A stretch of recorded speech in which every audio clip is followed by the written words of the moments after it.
ध्यान से सुनिएगा, एक और टर्मिनोलॉजी हमने लिख कर लाया है जिसका नाम क्या है बाबू, सेंट्रल मेटल आयन।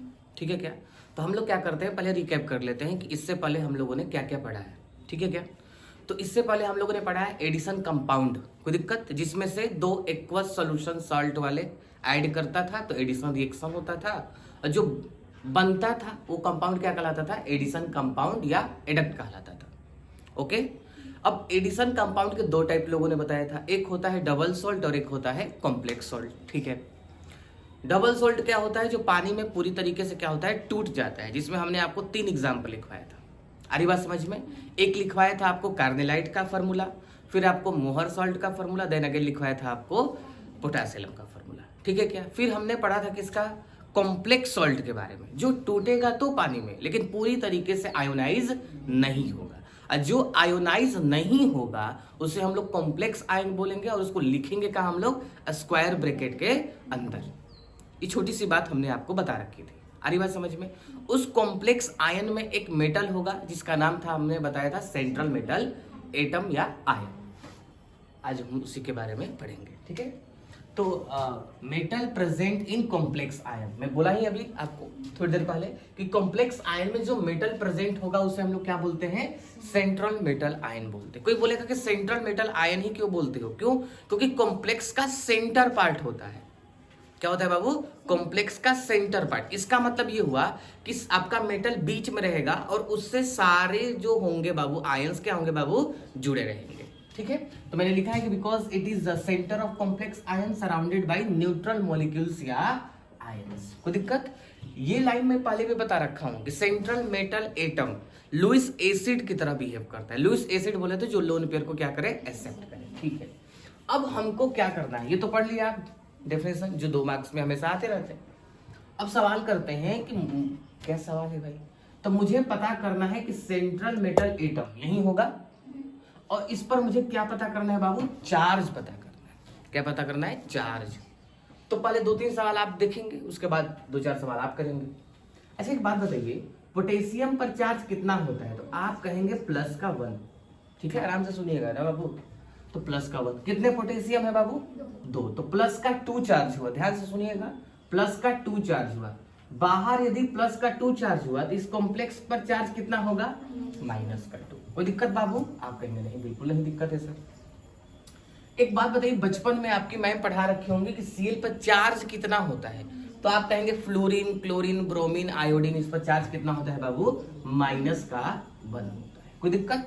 अच्छा एक बात बताओ, कितने क्लोरीन है, तो टोटल चार्ज कितना हो गया, -4 हुआ। कोई दिक्कत? क्या मुझे चार्ज Ni पर निकालना है क्या? तो जो चार्ज बाबू अंदर होगा वही चार्ज तो बाहर होगा। अरे घर में यदि 10 लोग रह रहे हैं तो बाबू बाहर कितने लोग निकलेंगे, 10 ही लोग निकलेंगे ना। तो जितना चार्ज अंदर होगा उतना ही तो चार्ज बाहर होगा। अच्छा एक बात बताइए, ये -4 है, यहां क्या लिख दूं कि वो -2 हो जाए, यहां क्या लिख दूं, तो आप कहेंगे यदि सर यहां +2 लिखेंगे तो जब इसे सॉल्व करेंगे तो ये कितना आएगा बाबू, -2 आएगा। तो दिक्कत किसी को इस बात से? ठीक है, यानी कि इस बार Ni पर कितना चार्ज हो जाएगा बाबू, +2 चार्ज हो जाएगा। आ रही बात समझ में? नैनो सेकंड में हो जाते हैं सवाल। ठीक है, यदि आपको ऐसे समझ में यदि मान लीजिए नहीं आए तो इधर आइएगा, मेरी बात ध्यान से सुनिएगा। मैं ये बता तो रहा हूं लेकिन कीजिएगा मत, समय लगता है, ये नैनो सेकंड में गेम हो जाएगा। देखिए कैसे, आप बताइए पोटेशियम है कितने, आप कहेंगे 2। एक पोटेशियम पर चार्ज होता है +1। Ni सब निकालना है तो उसे हम क्या लिख दे बाबू, X लिख दे। कोई दिक्कत?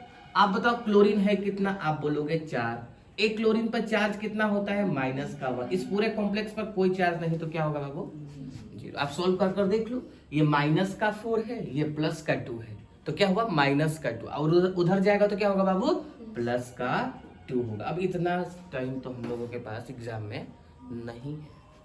आ रही बात समझ में? तो ये आपका पूर्वांचल वाला तरीका हो गया। आइए जरा एक बार फिर सवाल करते हैं। पोटेशियम पर चार्ज होगा +1, ध्यान से देखिएगा जो लेट आए हैं भाई, +1, तो 2 पोटेशियम पर चार्ज हो गया +2, तो बाहर +2, तो इस पर कितना चार्ज होगा, कोई दिक्कत? Cn पर चार्ज होता है -1, यदि याद है तो ठीक है, नहीं याद है तो याद कर लीजिएगा। Cn पर क्या चार्ज होता है बाबू, -1। तो 4 CN है तो कितना चार्ज हो गया, तो यहां क्या रख दूं, फिर वही बात आ गया वही बात आ गया, यानी कि यहां पर कितना चार्ज होगा बाबू प्लस का 2 होगा। कोई दिक्कत? ठीक है, तरीका समझ पा रहे हैं आप लोग। पोटेशियम पर चार्ज होगा बाबू प्लस का 1, तो इस पर चार्ज कितना होगा बाबू माइनस का 1। क्लोरीन पर चार्ज होता है माइनस का 1, 3 क्लोरीन है तो चार्ज कितना होगा माइनस का 3। एक बात बताइए, इस कॉपर पर कितना चार्ज रख दूं कि वो माइनस का 1 हो जाए, तो आप कहेंगे प्लस का 2 रख दीजिए। कोई दिक्कत? Cu पर कितना चार्ज होगा बाबू प्लस का 2। रट मत लीजिएगा कि हमेशा प्लस 2 ही चार्ज होगा, सवाल ही अब ऐसा ले रखा हूं कि प्लस 2 चार्ज। अरे बोलो हाँ। आइए जरा 4th नंबर पर सवाल करते हैं। अब पोटेशियम पर चार्ज होता है प्लस का 1, 2 पोटेशियम है तो प्लस का 2, बाहर प्लस 2, तो इस पर चार्ज होगा कॉम्प्लेक्स पर माइनस का 2। थोड़ी देर पहले बताया था फ्लोरीन, क्लोरीन, ब्रोमीन, आयोडीन -1, तो ये माइनस का 1। 6 है तो क्या हो जाएगा बाबू माइनस का 6।